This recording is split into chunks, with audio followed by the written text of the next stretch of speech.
எல்லாருக்கும் வணக்கங்க. இன்றைக்கி மாடித்தோட்டத்தில் ஒரு சின்ன அறுவடை தான். மெயினாக நான் பறிக்க வந்தது கறிவேப்பிலை.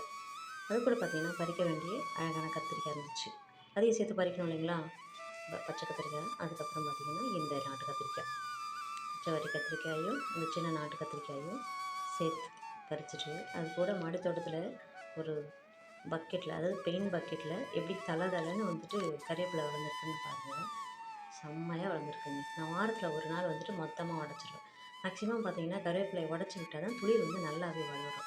அதனால் பார்த்திங்கன்னா நான் வாரத்தில் ஒரு நாள் இதை டப்பாவில் போட்டு வச்சுருவேன்.